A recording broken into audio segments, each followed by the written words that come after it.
So welcome back to 7 Skills for the Future podcast series. I'm Emma Sue Prince and I'm joined by my lovely producer, James. Hi, Emma Sue, and hi everyone. It's lovely to be here. Welcome to the show. This podcast is all about 7 key skills that really do help you to live a happier life. And those skills are being adaptable, having empathy, being able to think critically, live with integrity, be proactive, be optimistic, and be resilient. So if you'd like to know more, do read the book, 7 Skills for the Future, available in all major bookstores and online.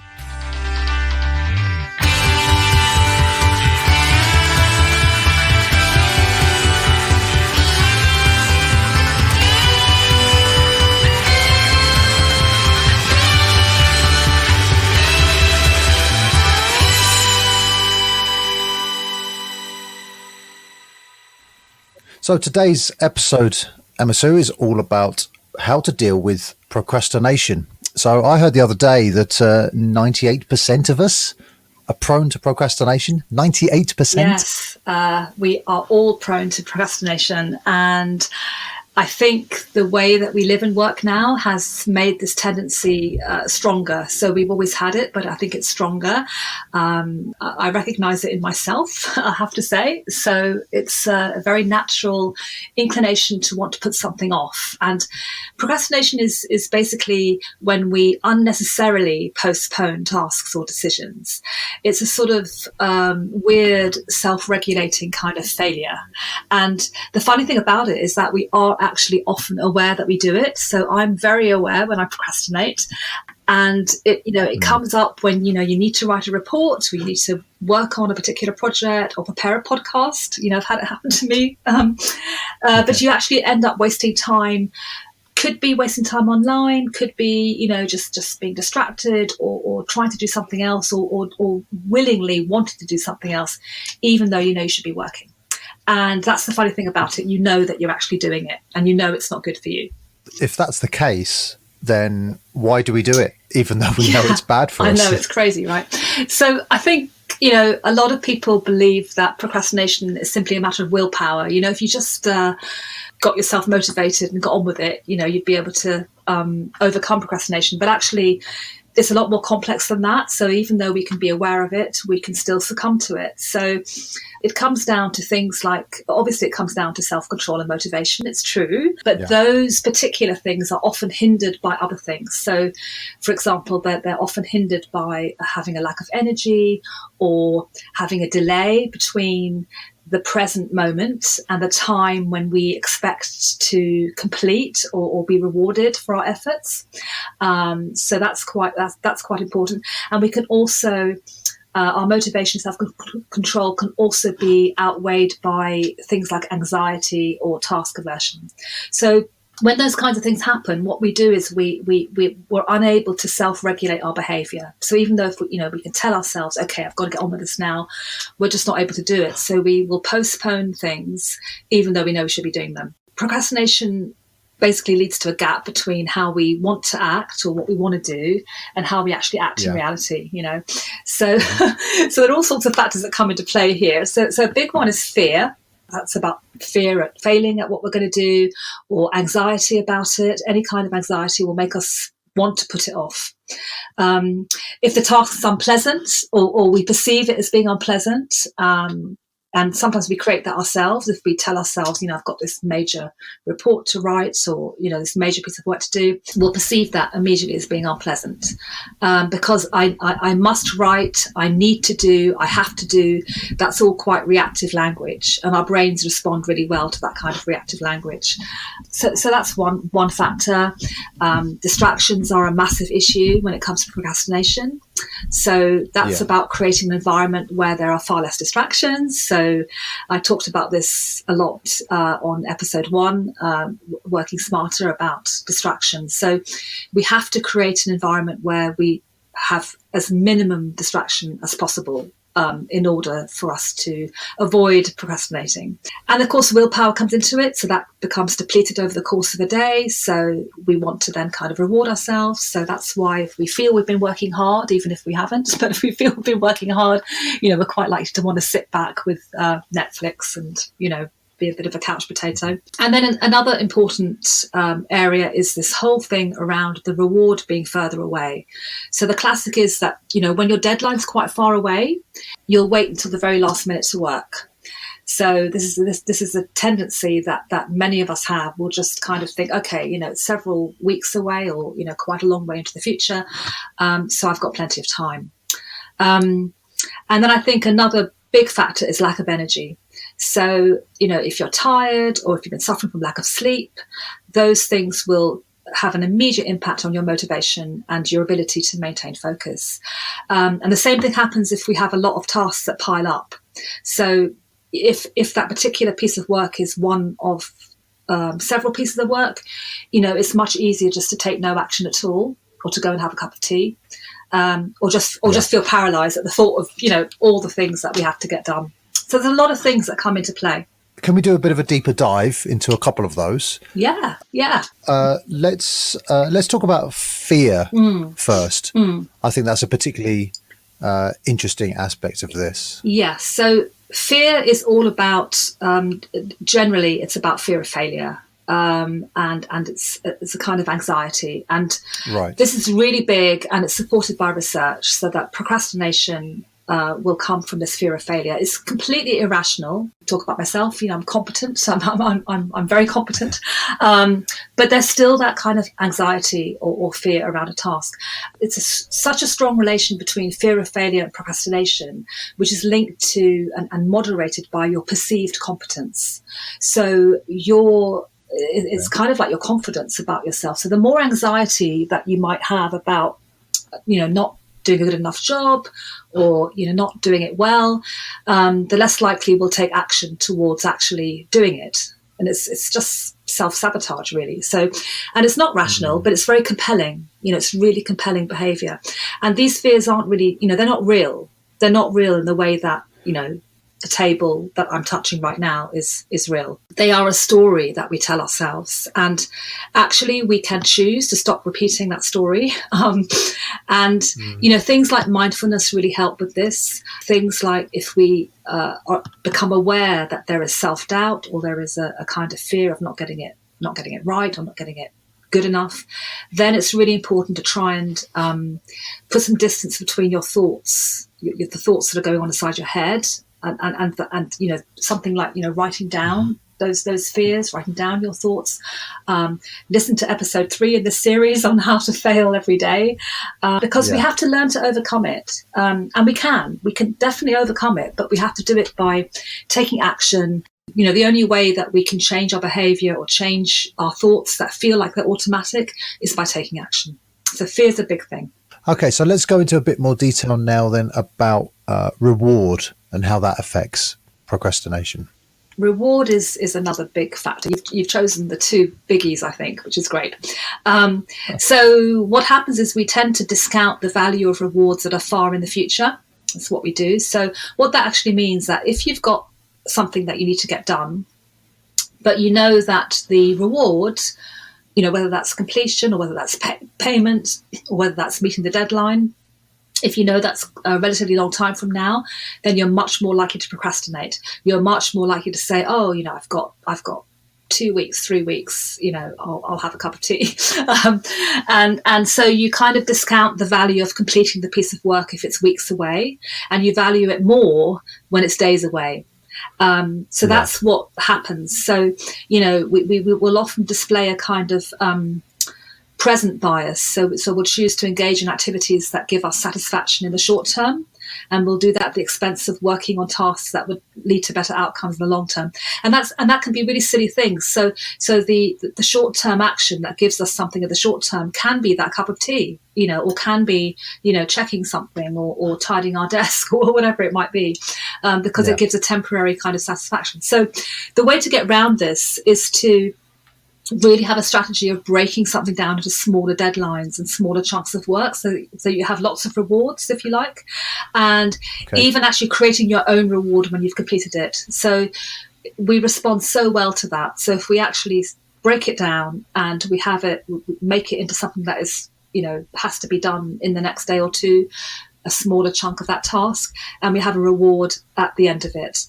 And a good way of keeping track of that is just to simply have a daily diary where you can track what you're doing. You can tick things off. Again, our brains love that, and you can give yourself some kind of reward at the end of it. I have a weekly planner, daily planner, and when I sit in the morning to plan my day, there is actually a section that says, if you've achieved everything today, what's going to be your reward? And you create your own reward. Yeah, so that's quite effective. I wonder if the rewards can also be kind of intangible things. Like I get a lot of satisfaction from getting things done early, because for me, that's a kind of reward, is that feeling of knowing that I've done this a week earlier than I needed to. So I wonder if, if rewards can also be those kind of intangible things as well. Yeah, I think it can be. I think we need to do whatever works for us as individuals. So our brains just respond really well to that whole idea of reward, and that's why we have to either, whether it's tangible or intangible, we need to create that for ourselves. So if you have a natural tendency to feel great if you finish things early, then use that, I would say. So, Masu, do you have any more suggestions for ways that we can overcome procrastination? Yes, there's lots of research out there that shows that we can manage to overcome our natural tendency to procrastinate, and it's learning things such as how to manage time effectively, and how to regulate our emotions in a healthier kind of way. So, and they're quite intuitive ways. So actually, it makes these tips very, very effective. And it's by doing small things every day. So small things lead to big outcomes. That's what I always say about all of these skills, and it's no different from procrastination. And procrastination, finding ways to overcome it is really, that's linked to being proactive, which is one of the 7 skills. So we're not going to be proactive if we don't learn to overcome. So little things every day. And these small things would be understanding, what your goals are, making sure you've got really clearly defined goals that you can actually achieve, so related to what I said just now about breaking things down and showing that you can make progress. Also understanding when, how, and why you procrastinate. So getting better at looking at situations where you can see that actually your tendency to postpone something is actually really hindering you from achieving a goal or achieving a task. So getting better at understanding, what triggers procrastination, what tends to be happening at the time when that's going on, what is it, and how do I create an environment where I am going to be less prone to it. So that's going to be things like, making sure that you have a good environment for yourself, that you eliminate all those distractions we talked about earlier, setting those concrete deadlines, identifying when you're at your most productive, and schedule those big projects or those chunks of big projects into that time when you're most productive. A simple technique is counting to 10 before you indulge in that impulse to procrastinate. So, if you know that you're about to think, oh, I'll just go and get something, or I'll just, it's usually a thought that pops into your head. So if you can become aware of it and count to 10, it'll go. Doing something as simple by just getting stuck in for 5 minutes. So saying, right, I'm going to commit for 5 minutes. Really helps, because you'll find that once you've committed that first 5 minutes, you can probably do the next 5 minutes and then the next 5 minutes. So that those sorts of things work really well. You were talking earlier about getting things done early. So you could, if this works for you, you could create streaks of days on which you complete everything. So if you've got a whole week of different things, so you could say, right, I'm going to do everything for Monday, Tuesday, Wednesday. That would probably work really well for you, actually, James, I think, if you tried that. So, it's about finding things that work for you. Being able to build in those little increments of reward, such a simple thing, but it really, really helps. Taking regular breaks really, really helps. So there's a whole bunch of tips right there, and they're just small things. Yeah, great advice. I mean, I think that it's very encouraging for people because, as you said, as we said at the beginning, 98% of us suffer from this problem. So it's good to know that there's stuff that we can do, right? Yeah. Let's talk a bit about deadlines Mm. and time management techniques. At the moment, I'm working on a project which has been going on for months, and I have reached that stage now where I'm like, okay, I'd like to get this done now. Mm. But I do have weekly deadlines that I need to meet. Yeah. And so obviously time management is really important for Mm. me. Mm. So what can you tell us about time management and deadlines? Well, I think deadlines are good. I think, some people respond better to deadlines than others. And a lot of that depends on whether they're self-imposed or whether they're being given to you from somewhere else. So, Yeah. we tend to, again, in a funny kind of weird self-sabotaging way, if somebody else is imposing the deadline, we tend to rally against it for some reason. Yeah. Not quite sure what that's all about. So that's why I think it's helpful to impose your own deadlines and to kind of have ownership of it yourself is good. So that's where time management will come in. So time management works really well because it regulates your behavior. So it does really work, but you have to choose a method that works for you. It's quite an individual thing. So what works for one person may not necessarily work for another.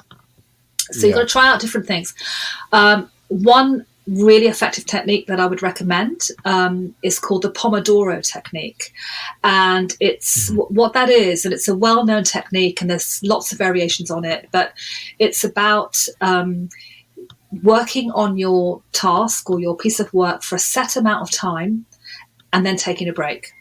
So you work for a stretch of 25 minutes and then you take a 5-minute break. And then you start working again. And usually what you do with Pomodoro, you complete a certain number of work cycles. So you do 4 of these 25-minute cycles, and then you take a longer break, so half an hour before getting back to work. So that's quite a prescriptive time management method, but it works really, really well because you set it for yourself. You use a timer and you eliminate the distractions, very important, and you just work on that one task for 25 minutes because we can all manage to keep attentive and to keep focused for 25 minutes. It's not very long. So, you can modify that technique to fit your preferences. So, what you could do is instead of using a timer as a marker, you could choose to use a different type of marker, such as the number of words that you've written or the number of pages that you've read, if it's about reading or, so there are different ways. So I think, try out different techniques till you find the one that works for you. I think if you're not, and there's so many out there, so you've got to, I talked earlier about this planner that I use, and I'm a big advocate for writing things down and writing by hand. That is so powerful, and we don't do it enough. So people will, they'll have a planner, but it'll be electronic. And the power of writing something by hand is so strong. It just kind of speaks to another part of our brain. So writing, I'm a big fan of doing that. But I would say if you're not sure which one to start with, try the Pomodoro and then modify it to suit your needs as you go along. But the deadline thing I think it's about imposing them yourself by breaking a task up and then working out how you complete each part of that task. So you've got this weekly deadline, but you can then within that set your own little mini deadlines and your mini tasks so that you are completing it. Okay, let's take a short break during which our listeners can do a very brief bit of procrastination and then we'll come back with a question from a listener.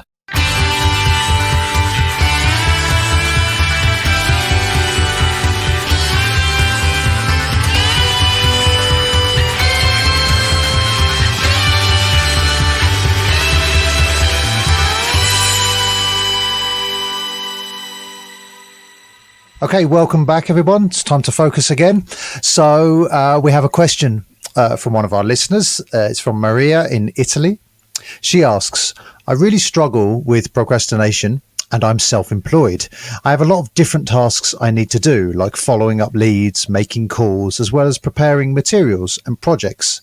I tend to avoid making phone calls. I hate them. And many days I just sit and stare at my computer. What is your advice for me? Oh, Maria. Well, listen to this podcast all over again. This would be my first tip. Well, I think, self-employed people, it can be really challenging, and I really empathize with what you're saying. I think you've just got to get a hold of this. You've got to get on top of it and take control. That means planning your week, creating an environment that works for you, trying out some of these tips that we've been talking about, and just getting on top of it. And the same thing with phone calls. Make one phone call a day and then just go from there. So you really need to create some tools and behaviors that work for you and try out different things. That's my advice. Great advice, Emma Sue. Thank you. And thank you, Maria, for the question. I think that brings us to the end of today's episode. Yes, it does. Thank you so much for listening, and I look forward to seeing you next time.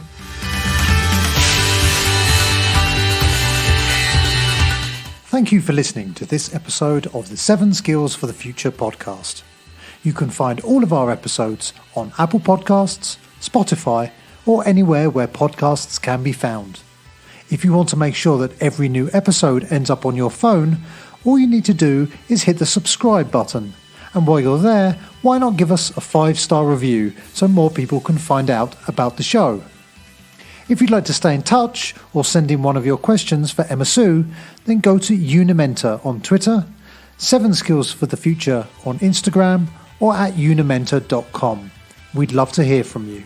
And of course, there's the book, 7 Skills for the Future, available at booksellers everywhere.